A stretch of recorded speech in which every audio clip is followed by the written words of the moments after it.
আসসালামু আলাইকুম বন্ধুরা, আসমিনা কুকিং চ্যানেল প্রতিদিনের মতো আজকেও আপনাদের সঙ্গে একটি পিঠা রেসিপি শেয়ার করবে। আপনারা এটাকে জিলাপিও বলতে পারেন, ফুল ধরনের একরকম জিলাপি। তো দেখুন বন্ধুরা, আমি কিছুটা পরিমাণ জল দিয়ে এবং লবণ দিয়ে একটু ফুটিয়ে নিয়েছি। তারপরে আমি এখানে 1 কাপ ময়দা দিয়ে একটা খামির মতো তৈরি করে নেব।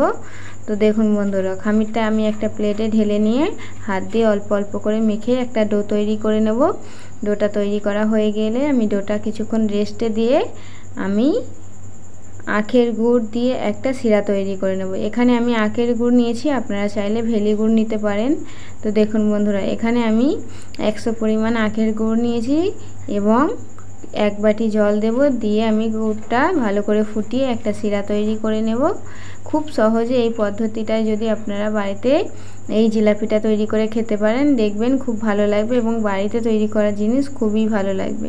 তো দেখুন বন্ধুরা, এবারে আমি অল্প পরিমাণ ময়দার ডো থেকে নিয়ে একটা পিঁড়ের সাহায্য লম্বা লম্বা শেপ দিয়ে নেব, সরু সরু।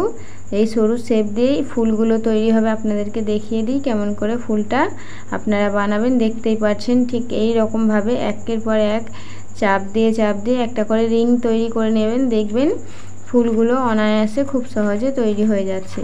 তো দেখুন বন্ধুরা, বাড়িতে বসে বসে বোরিং হচ্ছেন, এইরকম নিত্য নতুন রেসিপি পেতে আমার চ্যানেলটা অবশ্যই করে সাবস্ক্রাইব করে এবং আমার সাথে থাকবেন। তো দেখুন বন্ধুরা, এরকম একটু চেপে চেপে নেবেন ফুলগুলো, না হলে ভাজতে গেলে তখন আবার ফুলগুলো খুলে যাবে। এরকম একটু চেপে নিলে তখন একে অপরের সঙ্গে ঠিক লেগে থাকবে, তখন আর খুলবে না। এই রকমভাবে আমি পিঠাগুলো সব তৈরি করে নিয়েছি। এবারে একটা একটা করে ভেজে নেব, যতগুলো কড়াইতে ধরে আর কি।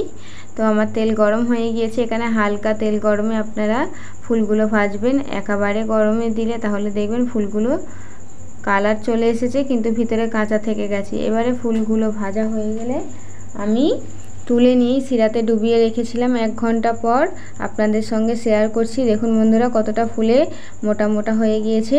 তো বন্ধুরা, এইরকম নিত্য নতুন ভিডিও পেতে আমার চ্যানেলটি সাবস্ক্রাইব করে এবং আমার চ্যানেলের পাশে থাকবেন। তো বন্ধুরা, কমেন্ট করতে ভুলবেন না আপনারা।